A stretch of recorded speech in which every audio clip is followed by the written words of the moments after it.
Good morning, good morning, good morning. It's the real E-Leezy. What's good with y'all, man? How y'all doing? Hope everybody had a blessed holiday, blessed weekend. You know what I'm saying? Let's talk right on into, what's going on with the Warriors. I know I haven't really been making a lot of content about the Warriors. That's my team. Yeah, I need to, reflect on, the season thus far.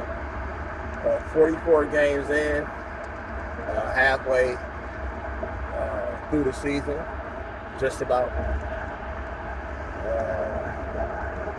Got the All-Star coming up in Utah in about a month. And the Warriors are stuck at 22-22. Got about 3 wins on the road, I think. 3 or 4 wins on the road. Terrible on the road. Mind you that this is a championship team. So let's get into why they're so terrible. See, a lot of what the media is saying, and a lot of what team officials and the coaching staff, et cetera, everybody's saying, oh, the Warriors are young, man, and they just don't have any veterans. And the young guys, they haven't came around yet. And whoa. Let's just think about this real quick. If we're going to compare errors, I just want to go back and compare errors. You know what I'm saying? Let's just compare errors. When you have great players and Hall of Fame type talent on your team, and that's the core of your squad, right? There's no exception or there's no excuse you get to use in order to in order to take, the pressure off, or take, the responsibility off, or, refrain from being accountable, et cetera, because one thing that we need to understand, great players make young players look good. Not the other way around. Remember that. Great players make the young, inexperienced guys, or just the younger role players, or role players in general, look good. You get what I'm saying? That's the reason why they're superior, and the other players are superior, and the other players, are just role players. It's a reason for that. They're not as skilled and talented as those main guys. You get what I'm saying? So what I'm telling you is, it's no excuse. The Warriors suck with Curry, Clay, Draymond, Poole, and Wiggins, Iguodala, and they suck with the other young guys in there. They suck both ways. And Looney, excuse me. They suck with them and without them. So it's no excuse why the Warriors should be this garbage. The one thing and the one theory that I have, the reason why the Warriors aren't so good, I have a couple.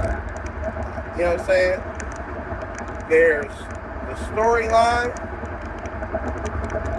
You know what I'm saying? Because we've seen the Houston Rockets in their Hakeem Olajuwon limp into the playoffs, or I wouldn't say limp, but we've seen them scratch and claw their way into the playoffs, right, as a 7 seed, a 6 or a 7 seed,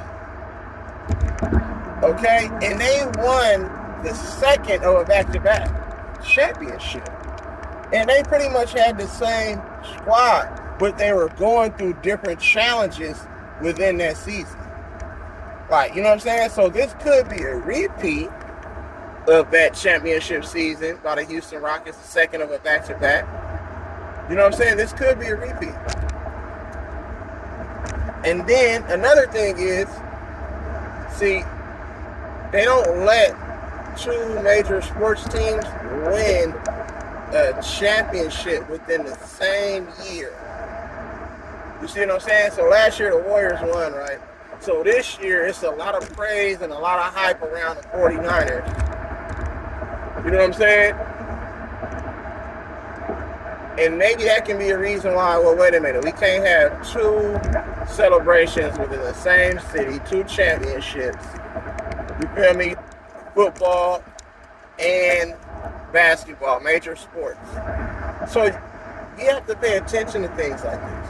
Like, you know what I'm saying? Because this shit, that's how the game goes.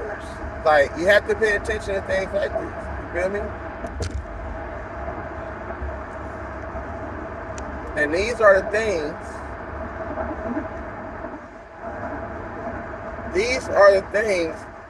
that maybe people will overlook, and nobody really wants to have these type of honest conversations. But it's real. This is just the way sports works. This is the way all of these governed, sanctified entities operate. You know what I'm saying? It's all controlled. Like, everything is controlled. There's a storyline for everything. And that's just the way that it works. And sometimes we don't want to face reality, but that's just what it is. Like, you know what I'm saying? Let's just keep it a buck. Keep it a buck on that front. That's just what it is. You know what I'm saying? It's sad to say, but I'm sorry to be a bearer of bad news, but that's what it is. So those are a couple of theories that I have, right? But then, let's just look at how the Warriors play. Let's look at the Warriors abroad. You know what I'm saying? The Warriors still have some unbelievable individual talent on their team, right? And they should have chemistry, right? Then you go to, okay, are they playing for one another? Are they happy? You know what I'm saying? Are they supportive? Are they selfless? You know what I'm saying? Or do they envy each other's success?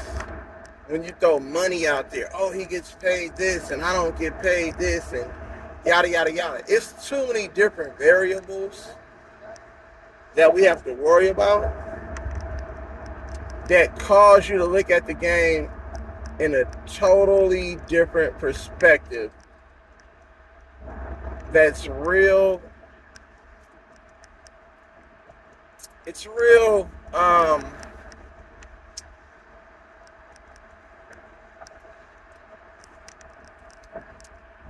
it's really, really, like, the game it's just in a weird place.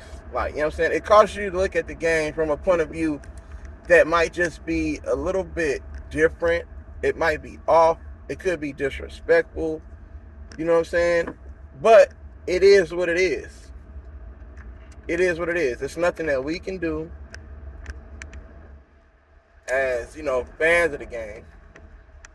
But the media coverage around the game, you know what I'm saying, the betting that's involved in the game, it dictates a lot of things and a lot of, outcomes of these basketball games. And it's sad because when you watch a player miss shots and that they're coming accustomed to making, you know what I'm saying? And then you see that there's a stoppage on every other play to review. Is this a flagrant? Is this a shooting foul? Is this? Is this? It's just like, that's uncalled for, man. The game is not built on the stop and the go and the stop. It's a fast-paced game. So that's how injuries occur, because all the stopping and going. Now, just let your body, you know what I'm saying, adjust to the style and to the physicality. Like, it's way more injuries today. But you want to say sports medicine has, you know what I'm saying, it's so advanced that, well, these players can come back better than ever after a serious injury. And I don't really think that's the case, because most of the times it's not about the players coming back from, the treatment and everything. It's about what's inside of these different medicines. You know what I'm saying? That's debilitating, and it's going to kill your body over the long haul. You see what I'm saying? Taking all these different, supplements and muscle recovery, medicines and things like that. I don't think that's necessarily good for you. And then at the end of the day, your mind dictates, how strong and how powerful your body really is. To be honest, the mind is the thing. See, once these players get injured, they're already in their head like, fuck, I gotta rehab, I gotta do this, I gotta do that. But that's the beauty, of the journey of rehabilitation. You have to embrace that. It's just a minor setback for a major comeback. And that's really all that is. Like, you know what I'm saying? Just embracing the journey alone, whether you're going through a long season and you're going through ups and downs and adversity, you got things going on in your personal life, that you don't want to share, or things in your personal life that's going to dictate how you treat others, or how you approach your everyday life or approach your career, how much work you're going to put into your craft. You see what I'm saying? There are a whole bunch of different things that happen within a season. And this season, particularly for the Warriors, is very uncharacteristic. Because not only do you have the young guys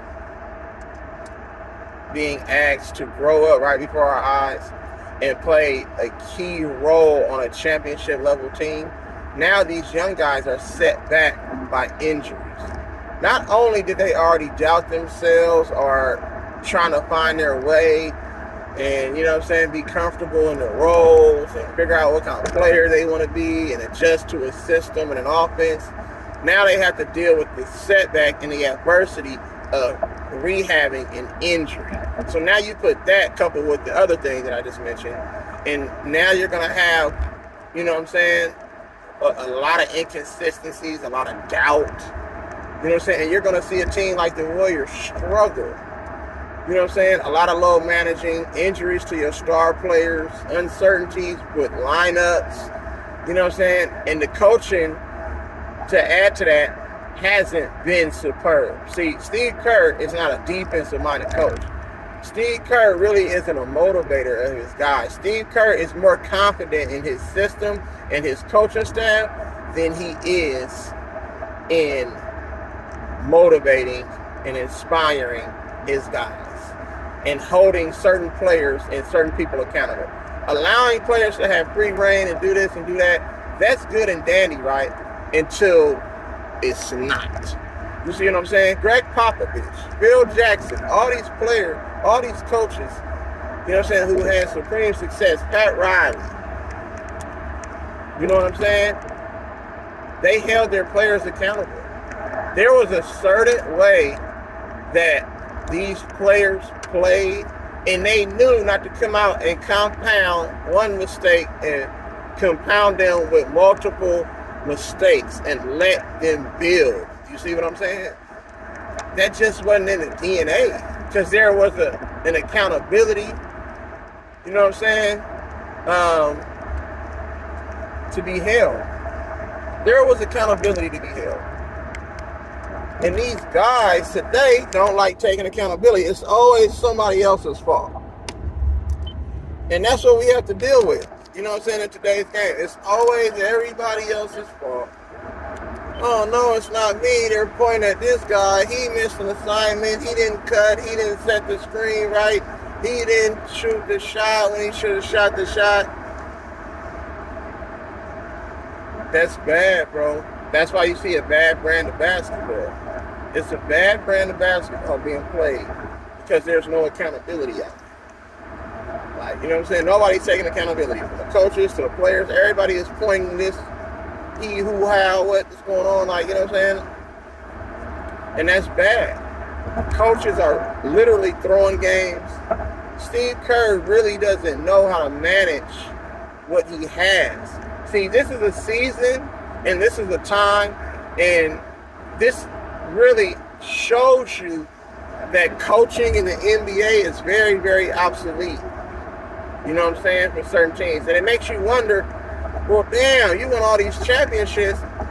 Was it because of maybe some of your assistant coaches that had maybe a brilliant mind and had a defensive playbook?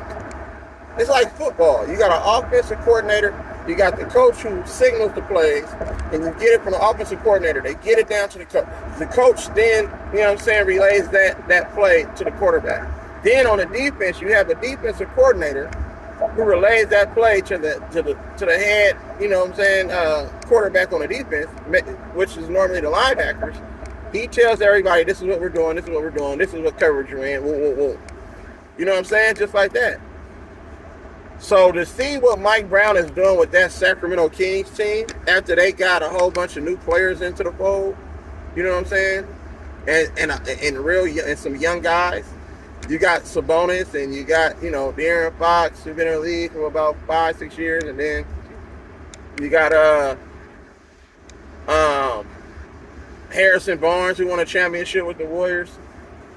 To see what Mike Brown is doing with that Sacramento Kings team, and it's still first half of the season, but I just love the way that they play. And Mike Brown, I never thought that he was a great coach, but I always felt like he was a good defensive coach.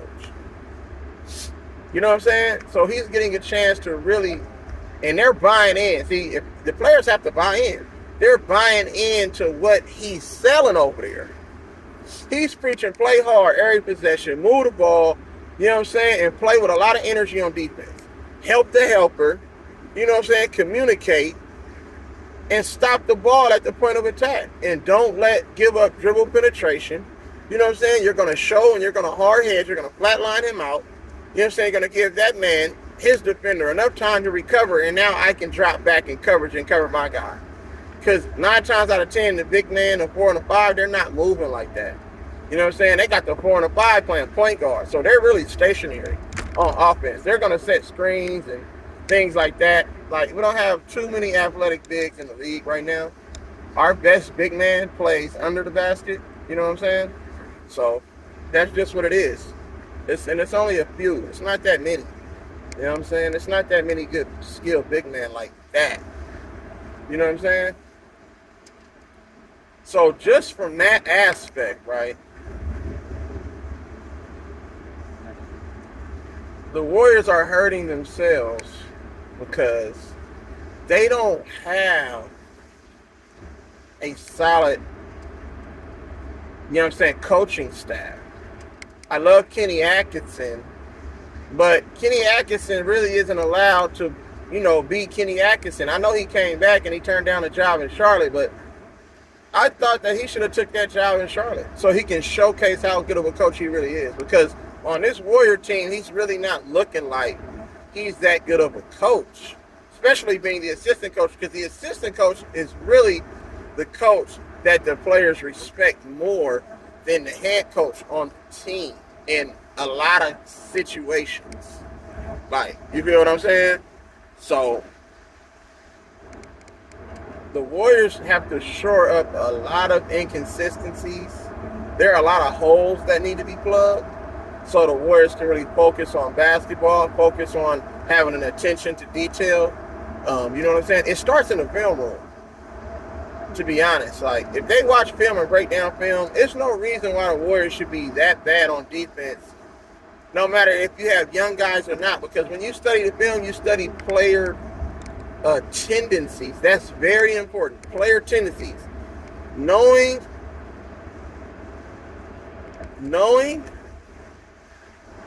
and recognizing what certain players on every team like to do on each and every given night. See, a lot of players don't really have they don't really have second, third, you know, first, secondary, and third and fourth counters. A lot of players are just playing out there, just trying stuff. See, when you're a great player, you know exactly what you want to do. You know what spot you want to get to, and there's nobody that can stop you from getting to that spot because you're far more skilled and you worked you know what I'm saying, at your craft far more than anybody else.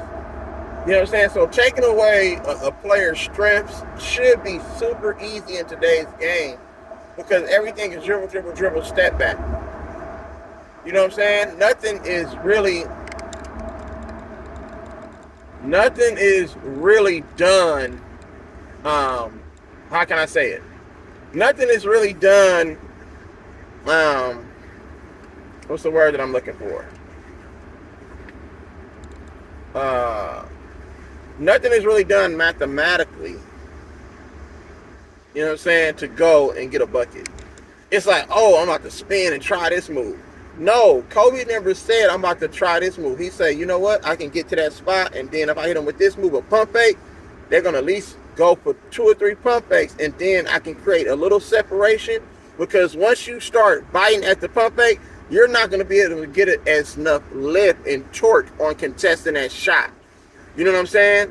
See, he went about things in a very methodical. There it is. A very methodical way. You know what I'm saying? It was a method to his madness. You feel what I'm saying? Just like Michael Jordan. I'm going to get to this spot. I'm going to rise up. Boom, bucket. You see what I'm saying? Everything was very methodical with certain players. And watching these players today, you know what I'm saying? They don't really know and understand how to get to an area on the floor and then how to use that area to shield the defender from really stopping their shot package, their footwork, their layup package, their post-up package, etc., etc. You know what I'm saying? It's only a slim few, probably like a handful, if that can actually say, you know what, I'm going to get to this spot, I'm going to get that shot, and it's nothing that nobody can do. Whether I make it or miss it, it's comfortable for me.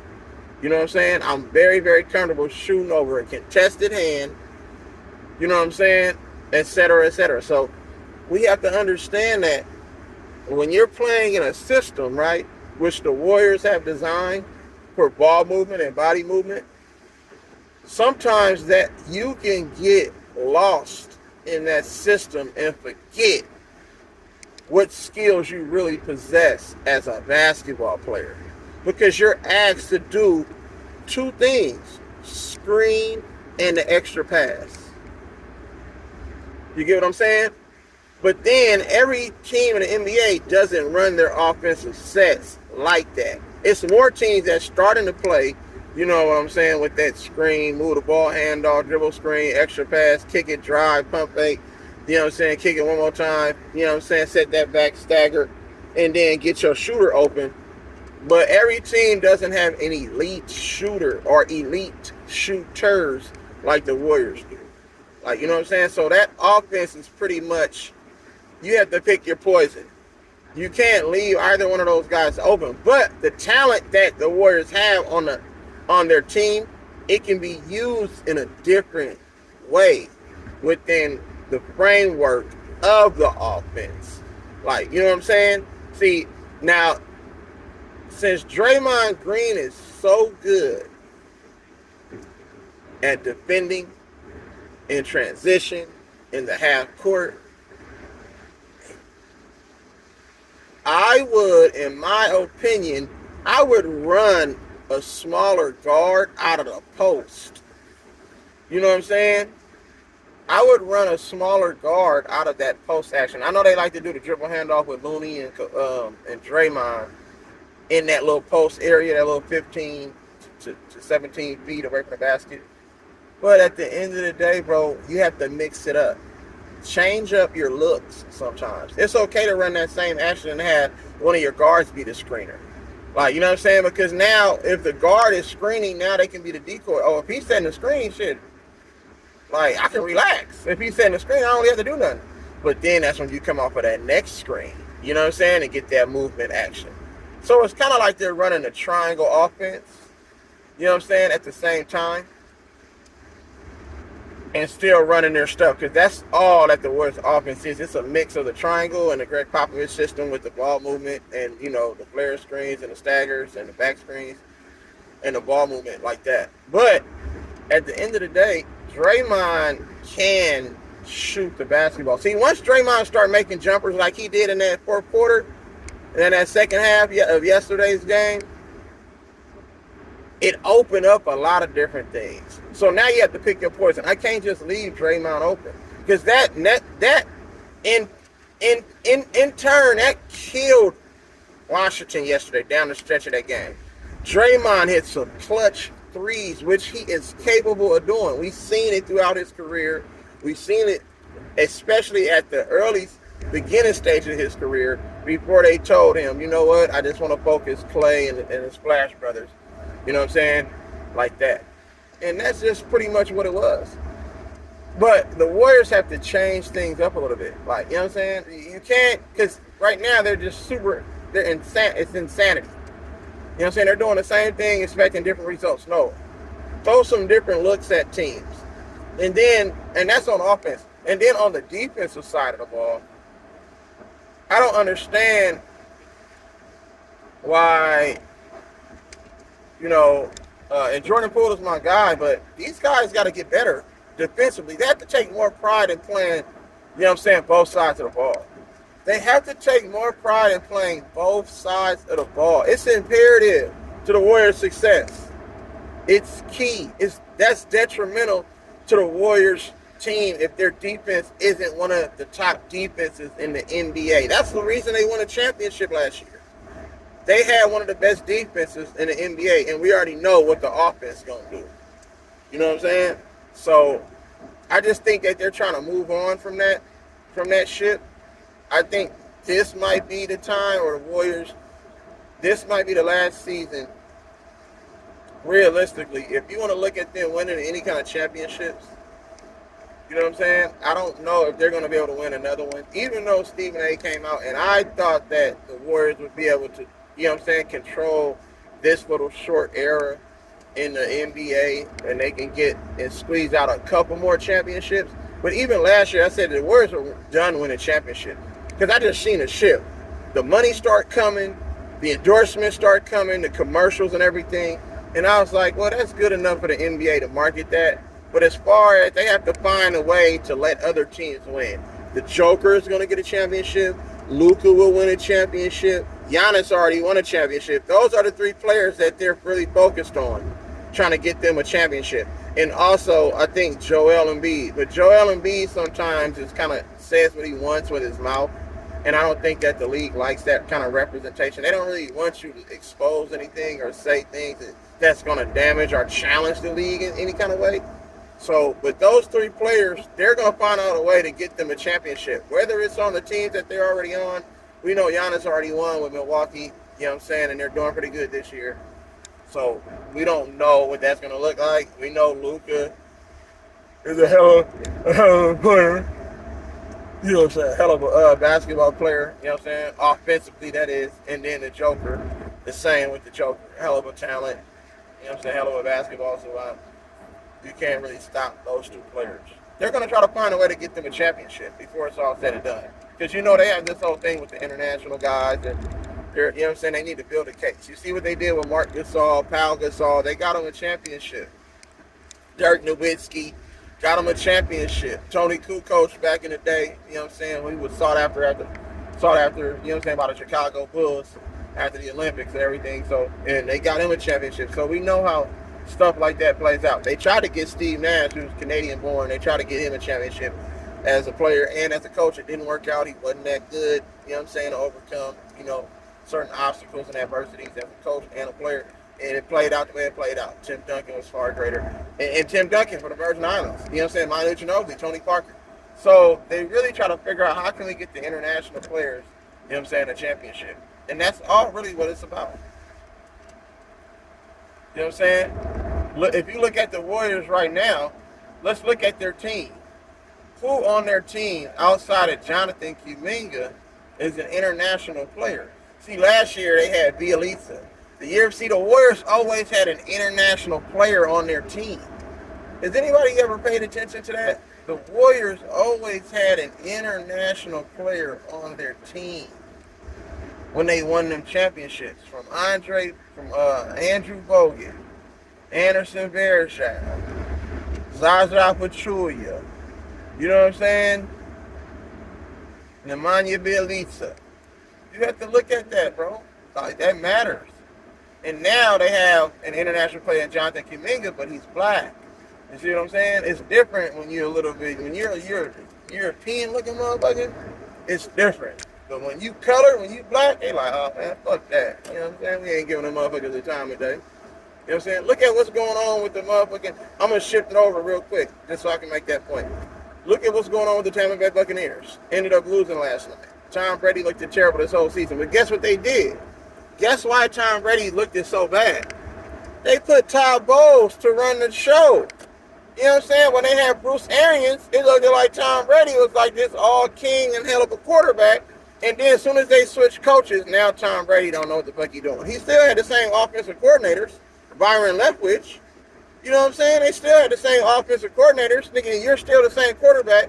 So they're trying to make it seem like the coach is that bad. You know what I'm saying? Todd Bowles was an excellent defensive coach. He took over the reins, and now all of a sudden, Tampa Bay that crap. Come on, man. You still got an offensive coordinator giving you the plays to call.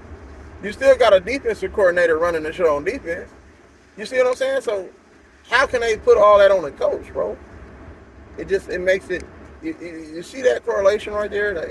They do that, bro. You know what I'm saying? Like as if a black man can't have any success. You know what I'm saying? As a head coach or quarterback, you know what I'm saying? Star player in the league. It's just, they make it look like that. You feel what I'm saying? So, the Warriors have a lot of things and a lot of issues. Like, you know what I'm saying? I don't think the chemistry is as strong as it used to be. Even though on TV we can't tell sometimes. But that video being leaked of that altercation with Draymond Green, it did something to the psyche, you know what I'm saying, of the Warriors. Like, I don't think that they believe that they're the best team anymore. You know what I'm saying? And now there are rumblings about whether Draymond Green and the owners saying, man, we would like to keep everybody together, but we just know that, this is the NBA. We can't. You can do anything you want. You got the money to do anything you motherfucking want. But the NBA won't allow these owners to keep this championship level squad together because they know if they do that they're going to end up winning more championships, and that's going to in turn hurt the legacy of one Michael Jeffrey Jordan. That's all it is. The NBA is really here to protect Michael Jordan's his legacy as far as rings. You know what I'm saying? And that's the only thing that you get. Michael Jordan, the greatest player ever. He's 6 for 6 in the finals. Yada, yada, yada. Yada, yada, yada. You know what I'm saying? All of that. We got to be honest. Just keep it a buck, y'all. Keep it a motherfucking buck. We got to be honest. They wasn't going to let Kobe pass Michael Jordan because then a conversation, they can't sell Michael Jordan as the best player ever. Right? Think about that. You can't sell Michael Jordan as the best player ever. But the league figured out a way to market Michael Jordan in a way to where it made it seem like he was just God, bro. But Michael Jordan experienced getting his ass whooped already. That's my favorite player in the history of the game. Actually, it's not. Kobe is my favorite player, and then it's Michael Jordan. It's Kobe 1A, Jordan 1B. That's just me. I'm entitled to my opinion. You guys think what y'all think, but that's just what it is. Okay? But they didn't want Kobe to pass. Kobe was so far greater because the way he approached the game, and there was a reason why Jordan respected Kobe the way. I ain't never seen Jordan respect no other basketball player like he respected Kobe Bryant. He knew that Kobe was the only one that can surpass all his records, win more championships than him, because that's just how great Kobe was. People don't really understand how great Kobe really was. That's why the NBA had to try to shut him down, and they didn't want to market him the way he should have been marketed because of the whole, and they set him up with the whole Colorado thing, you know what I'm saying? And then he created the Mamba mentality, in which, in turn, he tried to sue for that name and the rights to that name. But then a pharmaceutical company came out and was like, and was contesting him on that. See, it's a whole bunch of different shit that goes on, bro, behind the scenes that they're not going to tell you. You know what I'm saying? These motherfuckers aren't going to say anything. And that's the problem that I have. The NBA is so secretive. You know what I'm saying? But I already read through all the bullshit. I see through it. They can't fool me. I know exactly what's going on. From the betting to this to that. Isaiah Thomas really be telling y'all that the rig was in. Nigga, he like, nigga, we beat all them motherfuckers. What are you talking about? Like, you know what I'm saying? We beat Magic. We beat Bird. You feel me? We beat Jordan. Like, we the only team to do that. In which he has a point. They were. You know what I'm saying? And then all of a sudden, oh, we don't want them on the All-Star team. Because Isaiah Thomas, the way he handled that handshake situation, he was bitter. He was mad that they lost. He couldn't get it and accept that it was a changing of the guard and it had to fall on their watch, on the Pistons' watch. There was a changing of the guards, and they said, okay, they let the Pistons be the rulers and the bad boys, and they used that storyline, and they ran that, you know what I'm saying, for about 3 or 4 or 5 years, and then it was over. They got 2 back-to-back championships out of the ordeal. But Isaiah was like, wait a minute, no, we the team. Like, we ain't trying to transition. You want us to hand it over to Michael Jordan? Fuck that. You know what I'm saying? He didn't want to do that. So he was salty with the handshake. You know what I'm saying? And then, that's the way that played out. But they're not going to let another team pass Michael Jordan in rings. Period, point blank. Jimmy got 5. Kobe got 5. You know what I'm saying? And then you got LeBron 4, Curry 4, Durant 2. That's why they're trying to push Durant to get more rings. Because the type of talent that Durant is, something that we've never seen before at his size, they're trying to push him to get at least a couple of more rings so he can be in a conversation of the greatest players of all time. But then you got to look at, well, where does that leave Luka, the Joker, Embiid, Giannis? Like, you know what I'm saying? You can't really sell these players as the best ever and put them in a top 10 conversation just because of the way the way it looks. You get what I'm saying? It's too many great players. You know what I'm saying? It's far too many great players. So trying to push all of that, like, it's very hard to try to see how can we figure this shit out. Do we put most of these motherfuckers on one team? Is it a collaborative situation? You still got LeBron performing the way he's performing. You know what I'm saying? But they like, wait a minute, hold on. No, LeBron is like, you know what I'm saying? We gave him all his rings. Now he can go and get his motherfucking all-time, he can get his championship, you know what I'm saying, his scoring title, and he can be happy with that. Right, and then we can market that and sell that as him, the best player ever. He's better than Kareem. He won the 2016, first ever to come back from a 3-1 deficit. And then, but all of that shit was all manufactured. You have to understand. And then, he got another bubble championship ring. Yeah, he got rings. It's all manufactured, and they try to sell that to you. When really, that's not the way people go about their businesses. You know what I'm saying? San Antonio got a short season championship. They can sell those guys and those teams. They couldn't give Michael Jordan. They would never, ever be able to market Michael Jordan or Kobe or anybody like that if they had won a half-season championship. To where the season came to a halt. There was all this bunch of, different logistics going on around the league, and they were trying to figure out this and that. They can't really sell that. Like, you know what I'm saying? It would be no way they can sell that. With Magic, Kareem, they won in a shortened season. No. You can't sell that. You can sell it to these other players because we don't really believe that they're as great as they're, you know what I'm saying, as everybody think that they are. So that was a little small window in which we can, this is perfect for them to win right here. It's perfect for them to win. And that's exactly what happened. And for the Warriors last year, it was perfect for Curry to win. It was a first. You know what I'm saying? Athlete of the year, Western Conference Finals MVP, All-Star Game MVP. You know what I'm saying? Broke the all-time three-point record, passing Ray Allen. So all of those was a first. They could have marketed that. And then he won his first Finals MVP. You see how marketable that was right there? You know what I'm saying?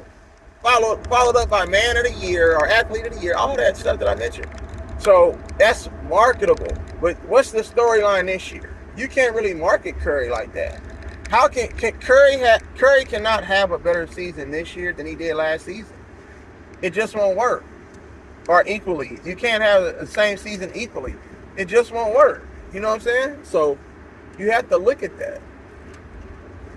You gotta look at that. Motherfuckers need to understand this shit, bro. And that's what it is.